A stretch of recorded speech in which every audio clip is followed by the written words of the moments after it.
Hello, this is Cyndi Simon. I'd like to welcome you to the debut of Cyndi's Coliseum. Now, this is going to be an off and on vlog where I will talk about one of my other favorite hobbies, and that is professional wrestling.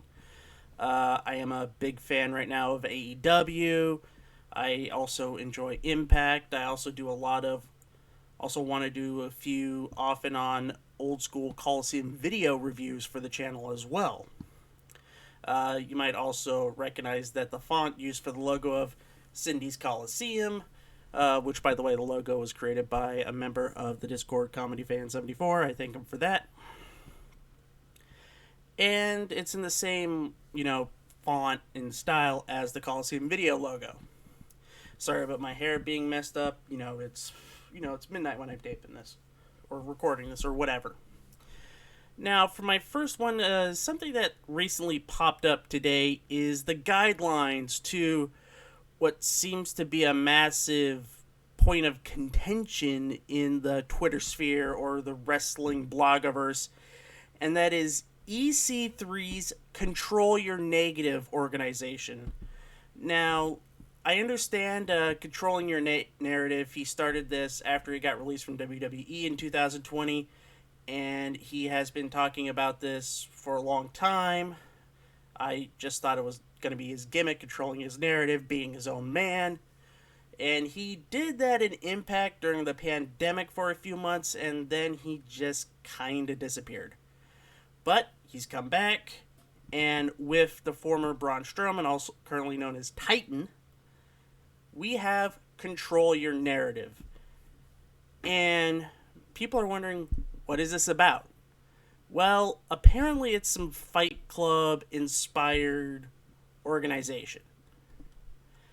And the reason I say Fight Club inspired is because yesterday they released, Ethan Carter, EC3, released the guidelines or the rules and stuff like that for Control Your Narrative. And what we're going to do is we're going to go through these guidelines and see what they're about. All right? First one. Well, here are the rules and regulations. 1. You are in control. Okay? 2. You are in control. And I have to yell at that because it's on all caps. It's got an exclamation point. So 1 and 2 are essentially the same thing. Anyway. 3. Fights end when you tap out, get knocked out, can't stand, or quit. Sanctioned matches can end via pinfall. So apparently, in this in Control Your Narrative, there's going to be two main styles of matches. One is going to be a regular wrestling match, and the other one's going to be fights. And when it comes to the matches, which is explained in Rule 4, standard professional wrestling rules apply to sanctioned matches. Chaos ensues in the Project Pit. Now, we don't have much information to go on what the Project Pit is. I mean, this could be their term for like cinematic matches or just straight up fights. We don't know that yet.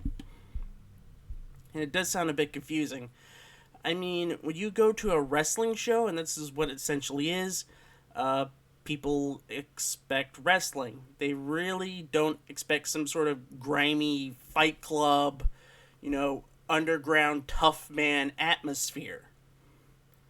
So I don't know how EC3 is going to blend that in with what people kind of expect from a wrestling organization. Then we get number 5.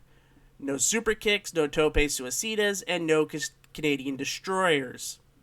Okay, I can understand what he's coming from. Super kicks have been done to death. Canadian destroyers have kind of lost all meaning. Tope suicidas, I kind of get as well, but that's kind of an exciting spot, especially when you have a smaller guy, diving full force into a bigger guy on the floor. That can be a bit exciting. It's also a little bit dangerous too, but still, that kind of flies in the face of rules 1 and 2. You're in control, and you're in control! So, I don't get it. If you're in control, why can't you do a super kick, a tope suicida, or a Canadian destroyer? Or, if you're very athletic, do all three at the same time. I could make a Flip Gordon joke about that, but Flip Gordon's actually going to be wrestling on Control Your Narrative on the 31st of March. Number 6, the fight isn't with your opponent, it is with yourself. Okay, that's deep, I guess. So, apparently, this is kind of a take on the idea of what the movie Fight Club was. Because the fight was. The characters were Ed Norton. Well, the actors were Ed Norton and Tyler Durden. But at the end, it was revealed that Ed Norton was just fighting with himself, and Tyler Durden was one part that he was fighting. I tried to get into Fight Club. I don't understand Fight Club. That's the best I could come up with. It's confusing. So I'm assuming if this happens, it's going to be somebody fighting with themselves, but the person is themselves is like is like the bad version of themselves, and it's going to be portrayed by another wrestler. 7. Fights will go as long as they have to. Sanctioned matches hit their times.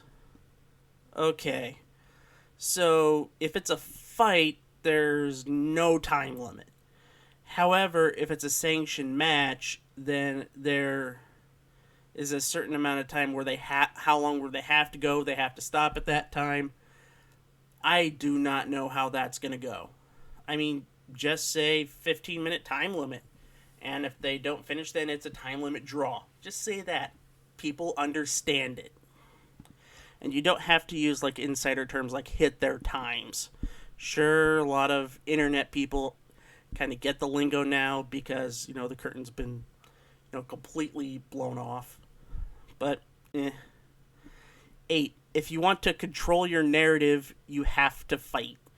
So, in order to be free, to be able to control your destiny or your narrative, as it were, you have to fight, and that is a match with no time limit against the evil version of yourself.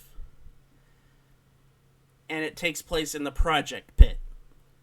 And it doesn't end until you tap out, until somebody gets tapped out, knocked out, can't stand, or quit. To me, with those rules and regulations, look, if you just want to do Fight Club, just say it's Fight Club. And the way the narrative is being portrayed here, it just comes off as word salad. And it just makes my head hurt, and it's a bit confusing. If it could be simplified, then it could potentially work.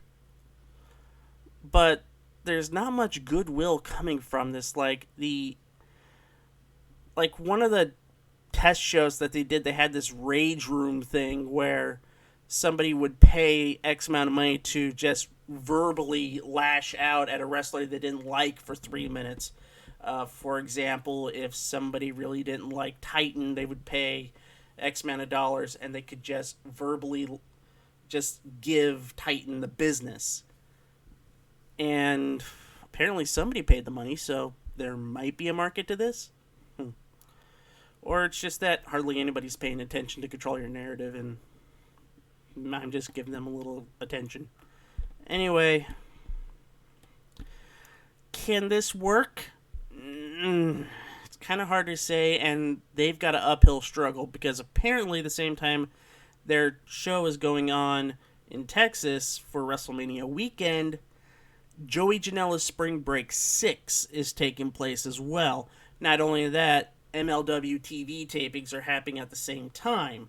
So, are you going to go to a GCW show? Or are you going to go to an MLW TV taping where you could potentially see yourself on YouTube and you get to see what is a spiritual revival of Lucha Underground, which is something that Control Your Narrative is trying to do with the underground aspect, but They don't have the budget. They don't have the creative nature that Lucha Underground has. At least it's not being shown yet. Maybe it'll be shown at this event. But we don't know.